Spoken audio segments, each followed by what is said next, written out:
Hello again, everyone. My name's Mark Walmsley, and I'm the founder of the Arts and Culture Network. We're a growing global community of approaching 170,000 at the moment across our 8 LinkedIn groups, right across the arts and culture sector and all over the world. So as you can imagine, I don't get to meet everyone, but when I do, it's a pleasure. And that is absolutely the case today. I'm with Tim. Tim's one of our new full members. We're entirely member funded as a community, so that's very much appreciated. We're going to have some fun today. I'm going to create Tim's fantasy cultural year from the answers to some easy questions. Before I do that though, I'm going to give Tim a chance to say hello. Tim, thank you so much for joining me for this today. Nice to see you, Mark. Thanks so much for inviting me. A great opportunity. I'm looking forward to this. Yeah, As you said, I'm Tim, and I'm a theatre practitioner. My background is running large-scale art centres, setting them up from scratch, doing major renovations and all the operations of major venue art centres, and within that, producing some of the work that goes into them. fantastic. Wherever this appears, there'll be a profile about you that Isabel will write. Isabel's an actor and my assistant. Say hi, Isabel. There we go. I don't know if you heard her, but Hi, Isabel. yes, hi Isabel. So it'll go on our YouTube channel and a profile on our website, and then SoundCloud and Spotify, and then all over LinkedIn. That's the plan. So we're going to have some fun now. I've done this several times, and it's a lovely way of pulling out preferences, anecdotes, surprises, and conversational detours. So I'm going to create your fantasy cultural year based on the work that you do. And there will be, it'll be a year of first class travel, a significant fee, and all of your personal and professional admin will be looked after. And I have a time machine and a magic wand at hand. Wow. So we're going to get started. So to start, I need to place you somewhere in the world. And given your traveling experience, I think this will be an interesting one. So I'm going to ask you, what's your favorite building? Ah, my favorite building. Well, I am partial to the Freedom Tower in New York. What a lovely, especially today or yesterday. So what a lovely choice. Okay, I'd like you to imagine you're sitting at an outdoor pop-up cafe within sight of the Freedom Tower. Mhm. And it's 6 p.m. on a sunny June evening in New York City. Mm. You're admiring the view, and there is a drink by your side. Oh, so that's heavenly. What's the drink? Oh, yeah. I think we'll have Manhattan, seeing as we're in Manhattan. Great idea. And there's a book next to that. Now, the book could either be your favorite book, a book that's been with you all your life, a book that's changed your life, a book that made you angry, cry, or laugh, or a recent discovery. What book would we find next to you there? Let's let's start leafing through Ex Machina's book about its own work practices and its own history, which I find endlessly fascinating. Machina. Yeah, Ex Machina, yes, Canadian theatre company. Fantastic. Okay. Wonderful. So we've set the scene. Now you're feeling quite pleased with yourself because you've just come from a meeting in the Freedom Tower Right. with a wealthy New York-based family foundation Oh yeah. who like to support research and projects in the arts, Mm. especially those that bring people together. They've got wind of the work that you've been doing around the world, and they would like to create a kind of sort of web of arts centres in areas of the world that are underserved in that respect. Okay, they've got a huge budget for this, and they'd like you to travel the world and find opportunities. There's a lovely saying, isn't there? Talent is everywhere, opportunity is not. And Mm. they believe That's that true. the problem is that there aren't enough art centres or theatres and complexes Mm. devoted to the performing and visual arts. Yeah, they're right about that, aren't they? They are right about that. Would you like to take on this task of traveling the world and finding? Yeah, absolutely. Sounds fantastic. Let's Right, go. let's go. Don't forget, I've got a magic wand and a time machine. Yeah. So all you need to do is to decide where you're going to start. So give me a city and a country in which you'd like to start. Let's start in Lagos. Lagos. Lagos or Lagos? Lagos. Let's go to Africa. Right. So we're in Nigeria. Yes. Excellent. You turned left on the aeroplane. uh, Excellent. and the steward brings you a Manhattan and a note from the Family Foundation in New York. They have a little challenge for you while you're doing this work for them. It's a musical challenge. They would like you to limit your musical intake to one very specific genre or type of music to the exclusion of all else. In those circumstances, what would you choose? Or I think that we're going to listen to some early plain song. Wow. Going to be soothing, stimulating, mathematically interesting, beautiful human voices, sort of straight from the heart, an instrument that everybody's got and they carry about their person at all times. One of my favorites, I'm not sure whether you'd call it plain chant, but do you know Spem in Allium? Yeah, Thomas Tallis, I think it is. Thomas Tallis, yeah. Well, This I is, discovered it through film.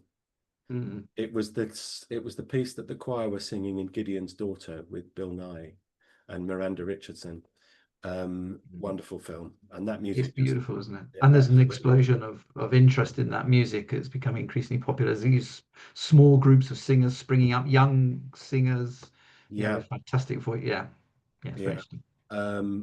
I've worked in the past with choirs like Tenebrae, and is it Voces 8?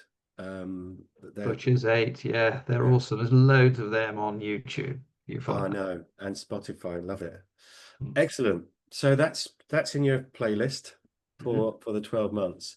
Um, Now you arrive in Lagos, Yeah, and a group of theatre and drama students have been detailed to take you under their wing. yeah. They whisk you. Is Lagos on the coast? I think it is, isn't it?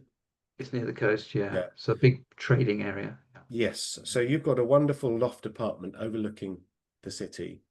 They say, right, settle in, unpack. We're going to come back later, and we're going to take you to a dance performance and out to dinner.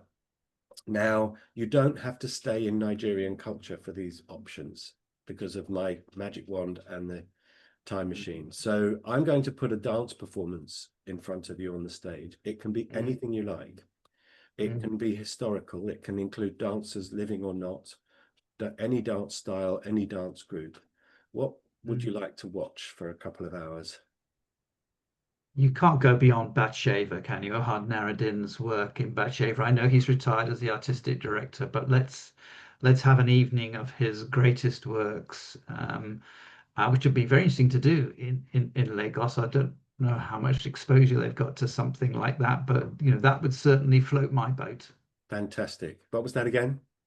Bathsheba is the company. Shame. Ohad Naradin is the choreographer. He's retired as the artistic director, but he's a groundbreaking genius who runs his amazing. He has this whole language of dance that he's invented called Gaga, and he runs his workshops with literally thousands of participants in his workshops, all learning this dance vocabulary. And does this amazing work based on this vocabulary. But there's somebody, and they've got the amazing job title. They've been appointed as global director of Gaga. I think that's their job title. Global director of Gaga. I want to be able to say that's my job, you know. Yeah. So anyway, yeah. So Bathsheba, that would be great. Bathsheba, that's fantastic. It sounds like the dance equivalent of El Sistema in classical music in Venezuela, That's possibly. an interesting parallel. I mean, his whole philosophy and his approach is that everybody can dance, whatever age, whoever they are, whatever their personal abilities, they can dance, they can join in, and the language is meant to achieve that. So there are some real strong resonances with that. It's an Excellent. Israeli company, so there are some issues, Mm, but within their own culture and their own ecosystem, they don't, they are a resistance to some of those issues that we perceive about Israel. right. Great choice. I love that. I'm going to be looking at YouTube later. Yes, Um, please do. yeah. And then we're going out to dinner. You're going out to dinner with your new friends. You can choose any national cuisine for the restaurant. What would your choice be? Yeah, the greatest cuisine in the world have to be French food. French. Okay. Excellent. Now we're going to buzz again. This is our whistle stop introduction to your year. So another city and country, please. Okay, let's go to Ubud in Bali. Sorry, where? Ubud in Bali. It's pretty good. Ubud. It's in In Bali. Bali. It's right in the center of Bali. Beautiful. It Now, is beautiful. Yeah. it's sport day in Bali when we Oh, get there. right. Okay. We've had break dancing in the Olympics. We have ice dancing. Yes. Some sport could be considered performance art. So in those circumstances, I can put any sporting event in front of you. Uh, Yeah. I've got my time machine and my magic wand as well. So Yeah. what would you like to watch? I have to be rugby union. Have to be Wonderful. I'll some take you rugby. back to, actually, we're going to teleport to Australia for the 2003 final.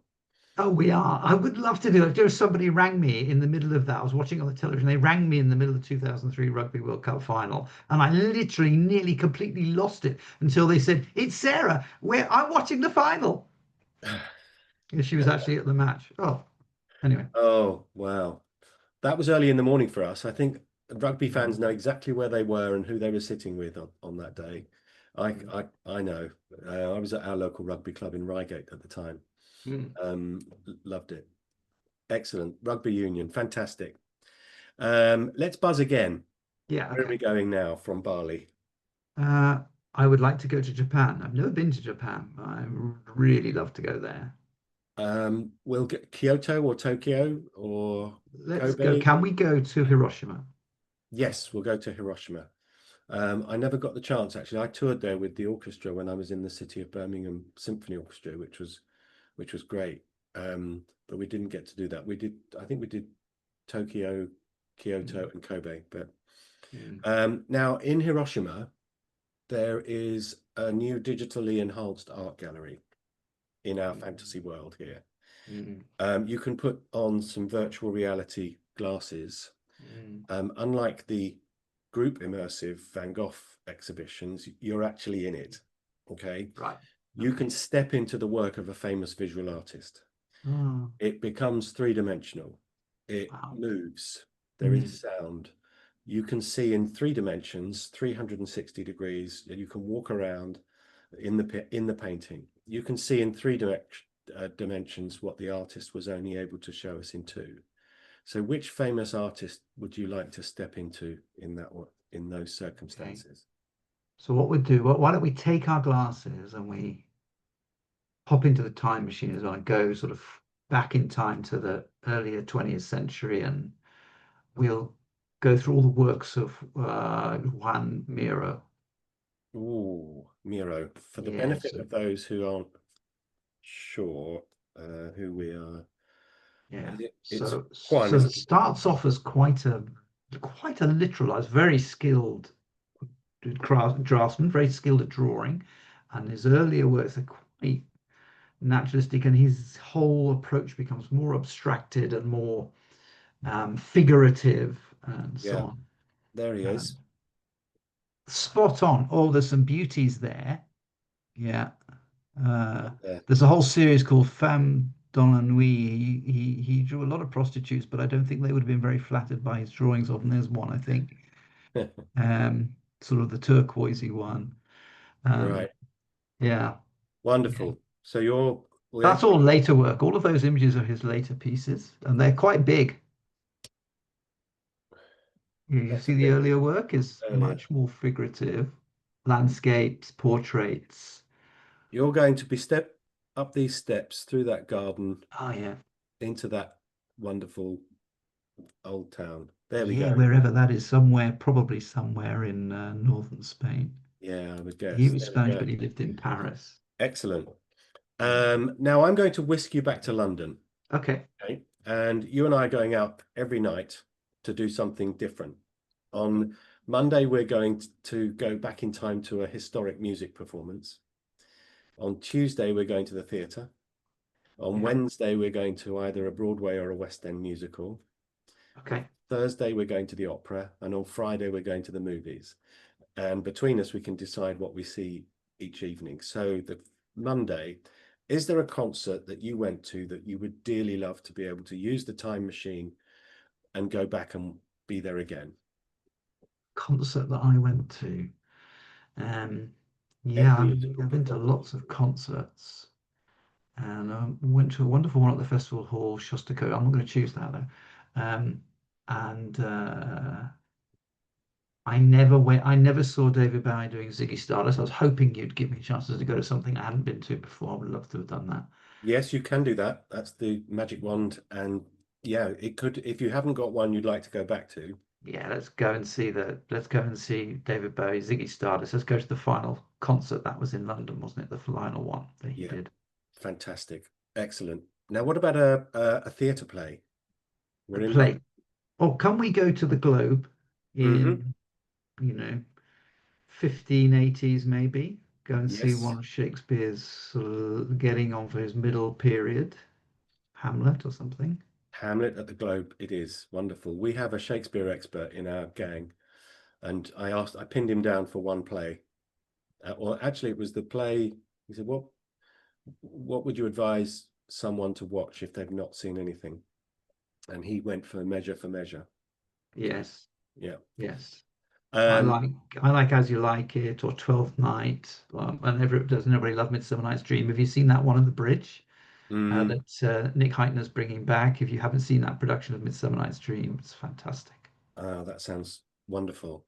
Okay, a West End. We go to a premiere, and that could be back in the 40s, Yeah, 50s, 60s. yeah. A West End or a Broadway musical. Which A musical. which one would you like to have been at the first night of?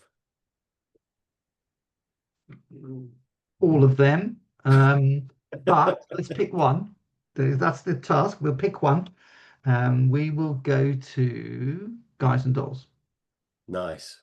I would have probably I would have done West Side Story, I think Oh probably. yeah, that's a great choice. Yeah, Yeah. or some I, pre- Sondheim. I Sondheim. presented that in India, which was a really interesting experience. It's got the first time India really presented any kind of musical, professional musical like that Wow. ever in India. Oh, it's just amazing. The people's reaction to it. It's Yeah. really interesting. When I was at Guildhall, Bernstein came and conducted me. Um, Oh wow. we were doing his mass, which you may know. It's quite big. It only seems to be colleges that can afford to do it because they're not paying anyone. But he came and conducted a rehearsal, and I was playing Timpson. Yeah. Yeah, Uh, there was excerpts of that in a TV program about him, and they played some of that. And it's not a piece that I'd ever heard or knew. It sounded absolutely stunning, of some of course. it is just wonderful. There we Mm. go. Excellent. Now, what about an opera? We're at the Royal Yeah. Opera House. Okay. Well, we're gonna turn up. We're gonna grab a champagne in the Royal Opera House, and we're gonna nip down the road to the Colosseum, and we're gonna go to the Lady Macbeth of Matanzk, the production that was mounted in the Colosseum in the 80s. Was with the exploding walls. It was absolutely a most amazing piece of opera I'd ever seen, ever. Wow, that sounds great. Love it. Now we're at the IMAX on Waterloo Bridge, um, on the South Bank there. We've got the place to ourselves. We've got the best seats in the house. The twist here is I'd like you to think of a movie that we would watch that you could be quite confident I haven't seen. Well, polymath like you, Mark, that's quite a tough ask. Right, okay. Have you seen uh, Lindsay Anderson's If? Have you seen If? No, Oh, yes. well done. My turn. Okay. The Life and Death of Colonel Blimp. No, I haven't seen it, so let's There we go. go. You're buying the Excellent. popcorn. I'll get the popcorn. Okay. It's a very long movie about the First World War. I rewatch it. It's great. Is it moving? Excellent.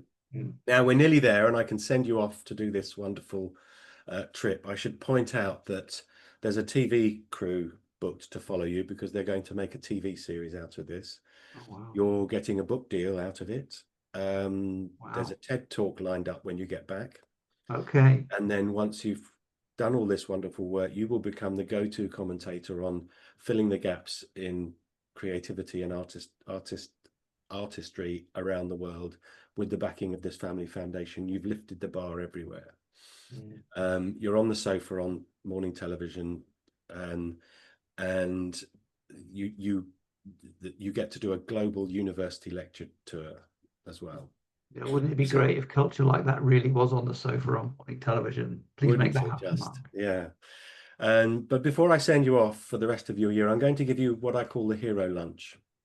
We're in London still. I've booked a wonderful French restaurant for you for lunch, and you can invite anyone you like, living or not, famous or otherwise, to have a leisurely 2-hour lunch with, so that you can pick their brain. Who would you choose? One person.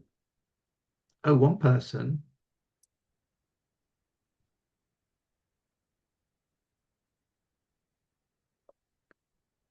Oh wow, that's such a tough one, isn't it?